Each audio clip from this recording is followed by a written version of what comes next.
Student, I am Sonu your chemistry teacher. पिछले class में हम लोग टाइप्स ऑफ केमिकल रिएक्शन पढ़ रहे थे और टाइप्स ऑफ केमिकल रिएक्शन में कॉम्बिनेशन पढ़ लिए, डिकम्पोजिशन पढ़ लिए और जो डिकम्पोजिशन का जो पार्ट्स होता है, जैसे हीट का इस्तेमाल करके कैसे कंपाउंड को तोड़ते हैं, लाइट का इस्तेमाल कर कैसे कंपाउंड को तोड़ते हैं, इलेक्ट्रिसिटी का इस्तेमाल कर कैसे कंपाउंड को तोड़ते हैं, ये चीज हम लोग देख लिए हैं। आज का जो हमारा टॉपिक है वो है डिस्प्लेसमेंट रिएक्शन। डिस्प्लेसमेंट रिएक्शन, देखिए डिस्प्लेसमेंट का मतलब भी आता है, मतलब होता है क्या कि जैसे केमिस्ट्री का बात करें, जैसे कोई कंपाउंड ए भी है, ठीक है, और एक एलिमेंट सी ले लीजिए, ये एलिमेंट है सी, इस दोनों को अगर ज्वाइन कर रहे हैं तो ये जो कंपाउंड है, यहां का जो कंपाउंड है ए बी, इस कंपाउंड से कोई एक एलिमेंट क्या हो जाएगा, अलग हो जाएगा, और ये सी जो एलिमेंट अलग होंगे उसके जगह पे क्या हो जाएगा, ये ऐड हो जाएगा। मतलब जैसे अगर यहां बी डिस्प्लेस होता है तो क्या होता है, AC plus b, AC plus b. देखिए बाबू, समझने की कोशिश कीजिए, यहां है क्या, ए बी कंपाउंड है और सी एलिमेंट हो गया। सी किसको हटा दिया, बी को हटा दिया, तो बी को हटाया ना, इसीलिए इसका नाम पड़ गया क्या, डिस्प्लेसमेंट। बी को हटा दिया और खुद क्या हो गया, सी के साथ कंबाइन हो गया,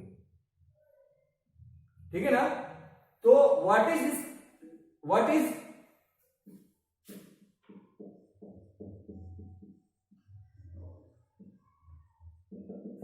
अब जान what is displacement reaction.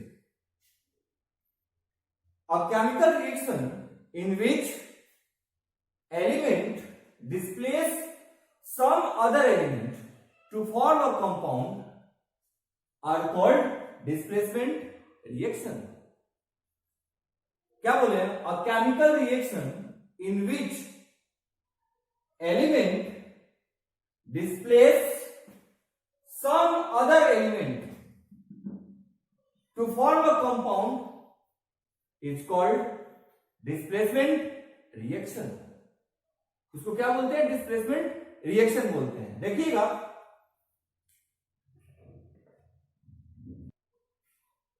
The chemical reaction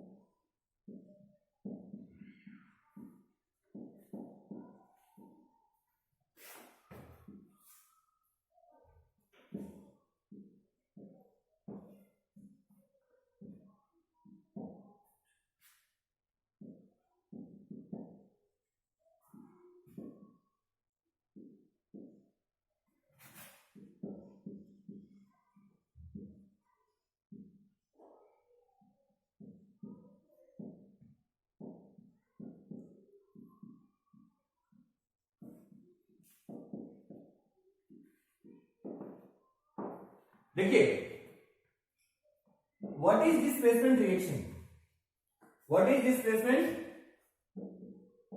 reaction, the chemical reaction in which element displace some other element to form a compound are called displacement reaction। जैसे AB plus C, AC plus B, where C is displaced B, C is displaced B to form compound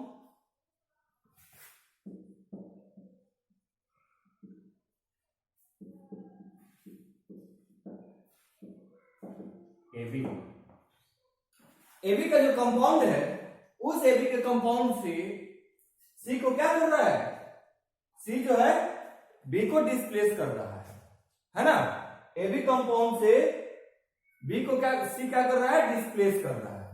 ठीक, तो displacement reaction किसको बोलते हैं, आप समझ गए होंगे। The chemical reaction which element displace some other element to form a compound are called displacement reaction. इसको आप नोट कीजिए। देखिए एग्जांपल देखेंगे, डिस्प्लेसमेंट का एग्जांपल लिखिए, जैसे Fe प्लस CuSO4 तैयार हुआ क्या, FeSO4 प्लस Cu। ये हो गया आपका क्या, आयरन, ये हो गया कॉपर सल्फेट सॉल्यूशन। इसकी कलर होती है डीप ब्लू। कलर कैसे होती है, डीप ब्लू होती है। ये तैयार हुआ कि आपका आयरन, आयरन सल्फेट, और इसकी कलर कैसी होगी, लाइट लाइट ग्रीन। और साथ में क्या निकला, कॉपर। जैसे एक एक्सपेरिमेंट लेते हैं, सपोज दैट एक बीकर हो गया, इसमें क्या है, कॉपर सल्फेट है,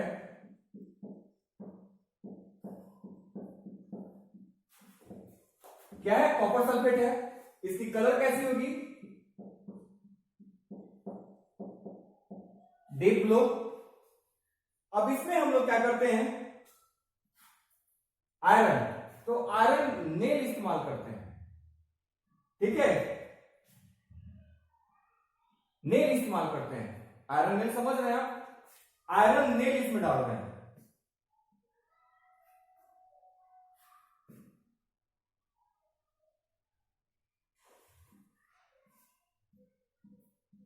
आयरन नेल डाल दिए। आयरन नेल डालने के बाद क्या देखेंगे,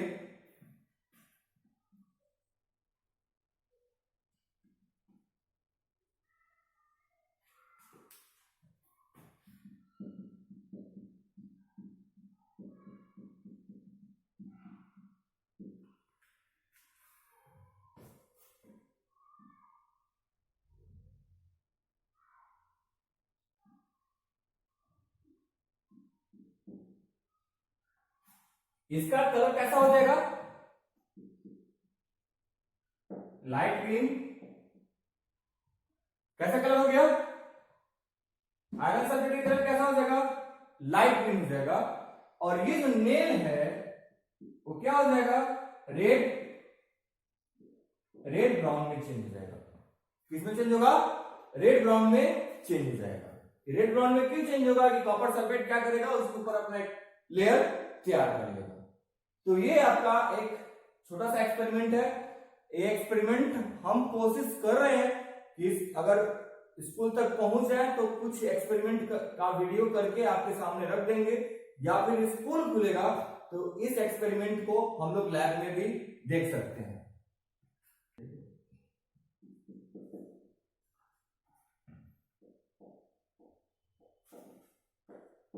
आयरन सॉल्यूशन। अब देखते हैं आगे हम कुछ और रिएक्शन देखेंगे।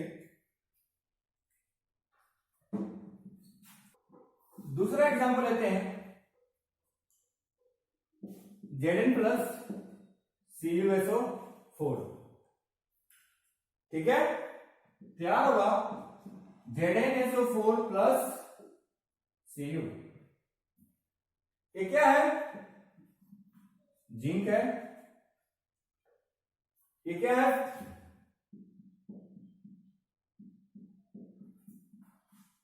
Copper sulphate. कलर कैसा होगा, डीप ब्लू, ये क्या होंगे?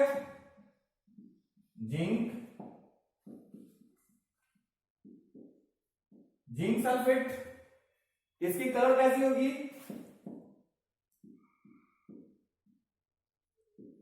कलरलेस होगा। और कॉपर क्या हो जाएगा? कॉपर बाहर निकल जाएंगे। ये सेकेंड एग्जांपल हुआ, ठीक है। अब हम लोग कुछ क्वेश्चन देखेंगे कि इस पर क्वेश्चन कैसे राइज होगा। नोट कर लीजिए। देखिए कुछ क्वेश्चन आ गए यहां पे। जैसे first question, what happens when a piece of, ये क्वेश्चन होगा क्योंकि आपको मैंने स्टार्टिंग में दिखा रखा था AB प्लस C, तो C मीन्स पीस,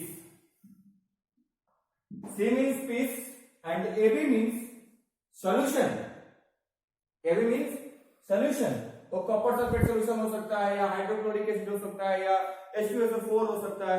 यहां पे कोई कंपाउंड ही होगा, ठीक है। यहां पे AB कोई कंपाउंड ही होगा और C कोई एलिमेंट होंगे, समझ रहे ना। यहां AB जो है वो कोई कंपाउंड नहीं होगा, या कोई सॉल्यूशन होगा, या कोई एसिड होगा, या कोई बेस होगा। और यहां पे C जो है वो कोई ना कोई एलिमेंट होंगे, और वो भी कैसा एलिमेंट होगा? हो सकता है कि हाई रिएक्टिव हो, या ये भी हो सकता है कि लेस रिएक्टिव एलिमेंट।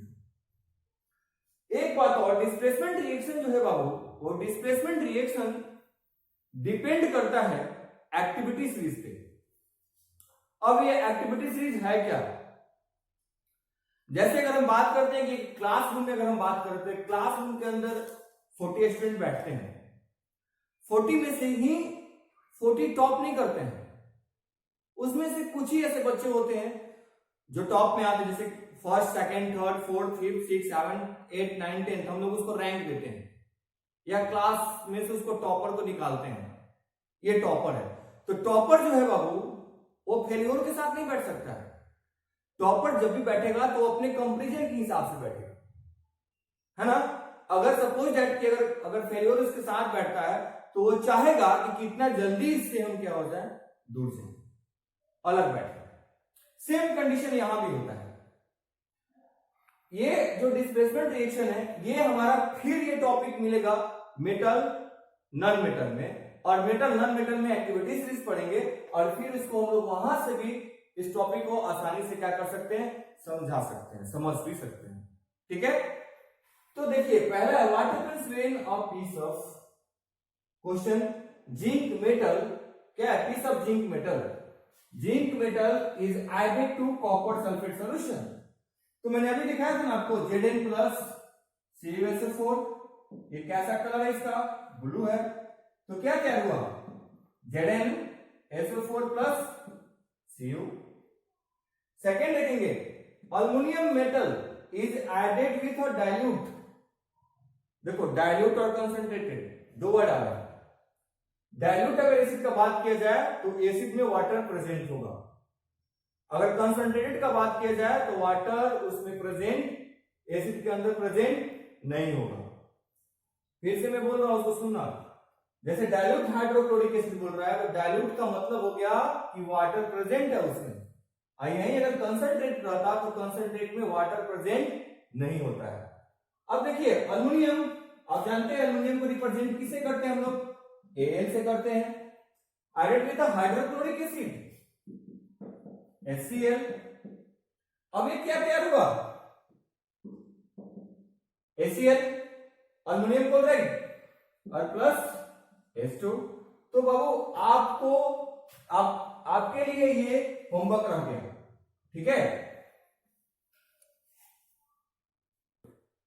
और फिर देखिए, also right the balanced equation. अगर बैलेंस करने वाला है तो उसको हमको बैलेंस भी करना है। जैसे मैंने बोला ना Al प्लस HCl, अब ये कुछ ना कुछ रिएक्शन क्रिएट करेगा। अब रिएक्शन क्रिएट करेगा तो रिएक्शन क्रिएट करके क्या देगा? हो सकता है क्या दे? AlCl3 देगा। और क्या तैयार करेगा? AlCl3 plus H2। अब आप पूछोगे कि सर यहां 3 कैसे आ गया? ये पूछोगे आप कि सर यहां 3 कैसे आ गया? तो आपको मैंने क्लास 9 पे पढ़ाया था, याद करो, क्लास 9 पे पढ़ाया था टॉपिक एक। चलिए देखेंगे बाबू, 9th क्लास में क्या देखे थे, अल्युमिनियम कितने नंबर पे आता है, 13 नंबर पे आता है ना अल्युमिनियम, इसकी एटॉमिक नंबर 13 होती है ना अल्युमिनियम की। तो आप निकाले हो के एलिमेंट से, में क्या निकाले थे, 2 8 3, यहां क्या बैलेंस से कितना बच गया, 3 बच गया। तो आप याद करो कि ऐसे लिखते थे 8 8 3 लिखे थे ना। और क्लोरीन याद करो, क्लोरीन कितना था, 17, Cl होता था 17 पे, उसका कॉन्फ़िगरेशन 2 8 7 करते थे। यहां कितना बचा फुलफिल होने के लिए, एक, आप यहां एक लिखते थे, तो ये इधर जाता था और ये इधर आता था। तो कैसे तैयार हो गया, देखिए Al1 इधर चला आया और Cl3, समझ में आ गया, AlCl3 यहां पे कैसे आया है, ड्यू टू द, इसकी वजह से आया, जो क्लास 9th में आप लोग हम पढ़ाए थे क्लास 9th में। तो इसी के वजह से यहाँ पे AlCl3 का फॉर्मेशन हुआ। ये अपने से फॉर्मेशन नहीं हुआ है, इसका कारण है क्योंकि अल्युमिनियम का अगर हम देखें बैलेंस, तो अल्युमिनियम के बाहर में 3 इलेक्ट्रॉन होते हैं, तो उसके जस्ट हम नीचे लिख देते हैं। और क्लोरीन में 1 इलेक्ट्रॉन कम होती है, जिसकी वजह से क्या लिखते हैं, बाहर, उसके नीचे 1 लिखते हैं। ये क्रॉस मल्टीप्लिकेशन हो गया, ये इनके साथ मल्टीप्लाई हो गया और ये इनके साथ मल्टीप्लाई हुआ, तो Al3 और H2 आया। अब इस चीज को आपको क्या करना है, बैलेंस करना है। इसको क्या करना है, आपको बैलेंस करना है। ये आपके लिए है, आप इसको बैलेंस करेंगे, ठीक है, आप इसको बैलेंस करेंगे। तो आप जब बात की हम डिस्प्लेसमेंट रिएक्शन पे, बोलिए नेक्स्ट जो टॉपिक होगा वो डबल डिस्प्लेसमेंट रिएक्शन पर हम लोग पढ़ाई करेंगे। और आप एनसीईआरटी बुक पढ़ते रहिए या फिर आपके पास कोई साइड बुक है, आप पढ़ते रहिए। आपको जो भी प्रॉब्लम है आप कमेंट में लिखते चलिएगा, उस प्रॉब्लम को हम एक नया वीडियो बनाकर आपके पास मॉडर्न पब्लिक जो है ग्रुप में हम डाल देंगे। Thank you, have a nice day.